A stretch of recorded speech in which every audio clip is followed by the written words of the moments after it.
December 1941. The Russian winter has arrived in full force, blanketing the battered city of Moscow in snow and ice. The temperature has plunged to minus 20 degrees Celsius.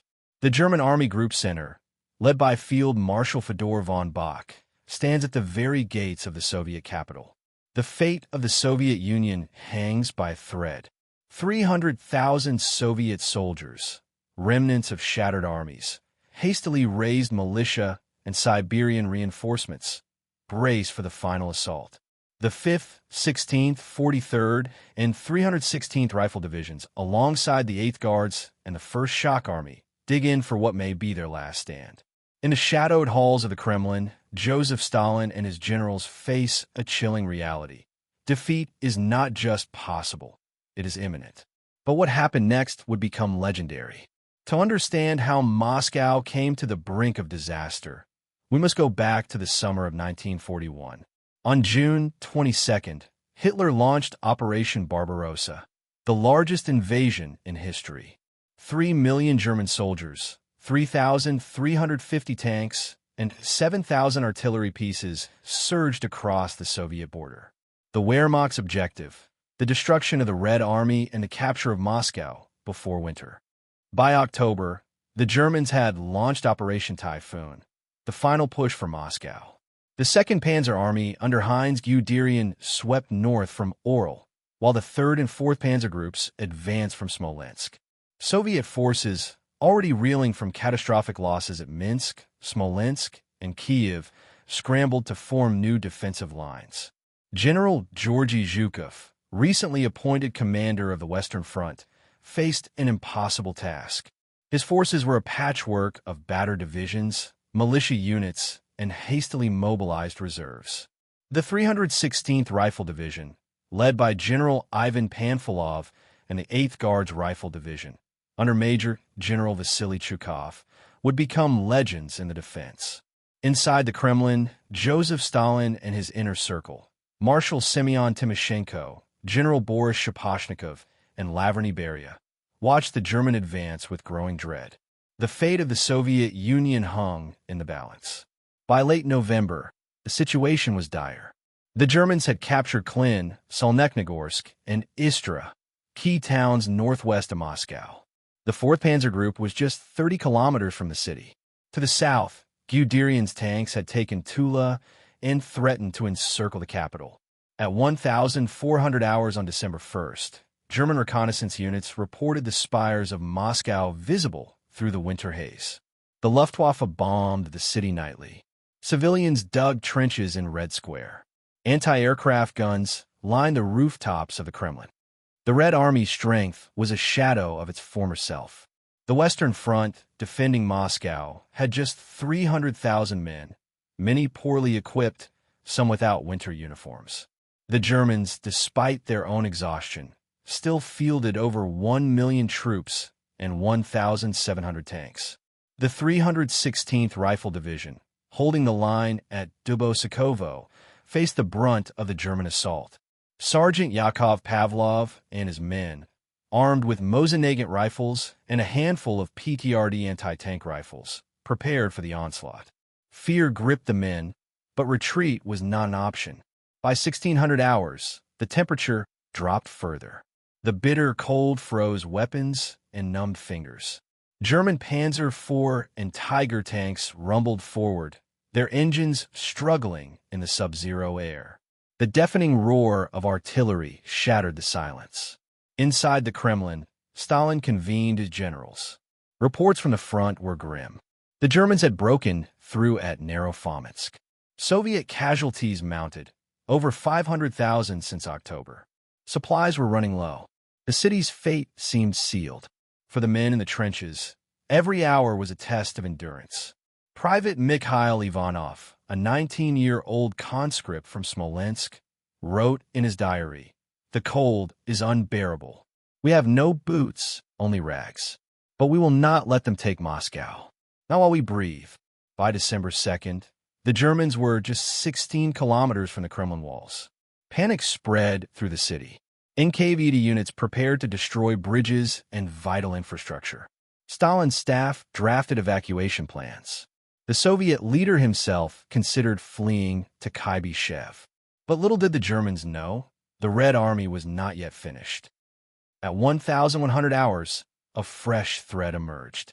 Siberian divisions, well-trained, well-equipped, and hardened by the cold, began arriving at the front. The 258th Rifle Division, the 32nd Rifle Division, and the 1st Guards Cavalry Corps took up positions north and south of Moscow. Yet for the men in the trenches, hope seemed distant. Ammunition was scarce. Frostbite claimed more lives than bullets. The weight of command pressed heavily on Zhukov. Every decision meant life or death for thousands. By 1,300 hours, the Germans launched a final push. Infantry advanced behind tanks, machine guns chattering. Soviet artillery, down to its last shells, fired point-blank. The city's defenders braced for the end. December 2nd, 1941, the darkest hour.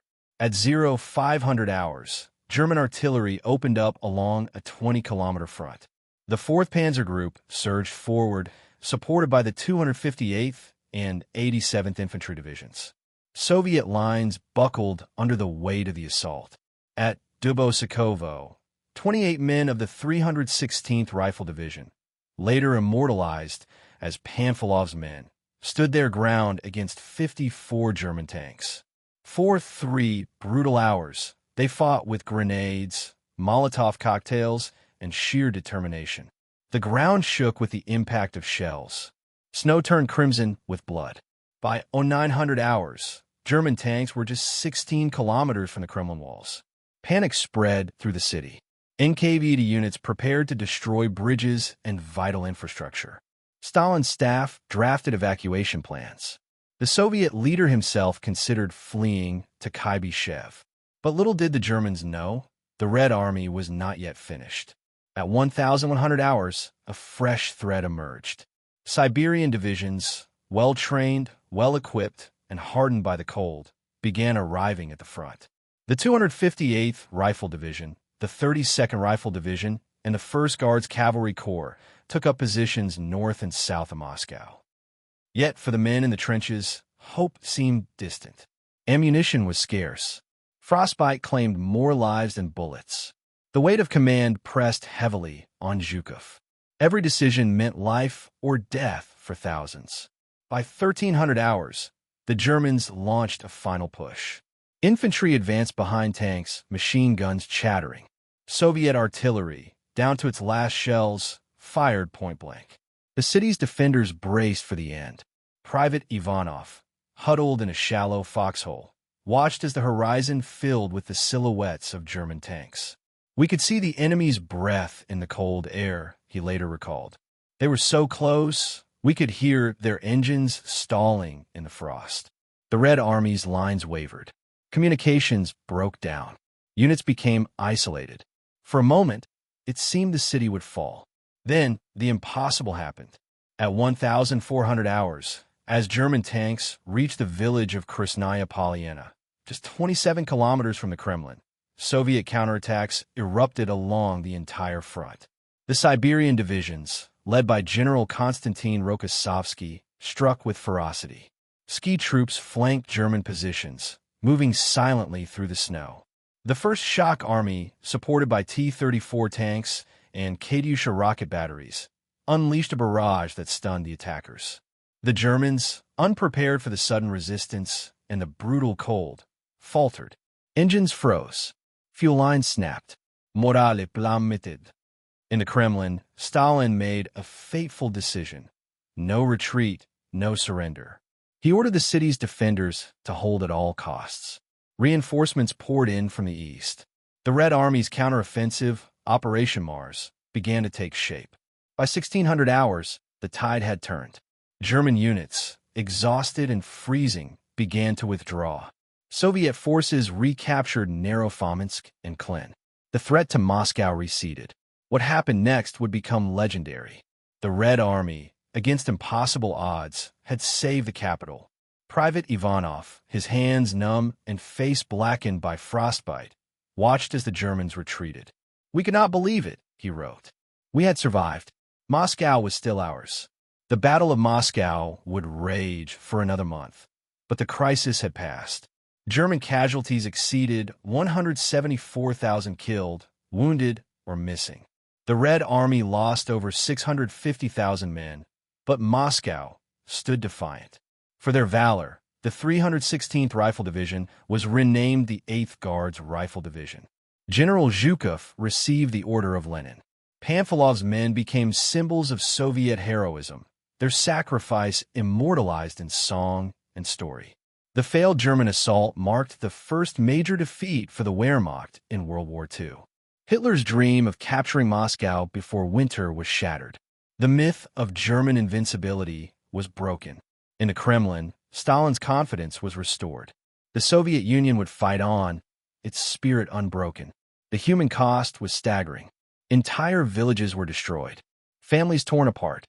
But the triumph of the human spirit, of ordinary soldiers standing against overwhelming odds, became the legacy of Moscow's defense. This was just one of countless untold stories from the Second World War. Subscribe to World War II Records as we continue to bring these forgotten chapters of history back to life.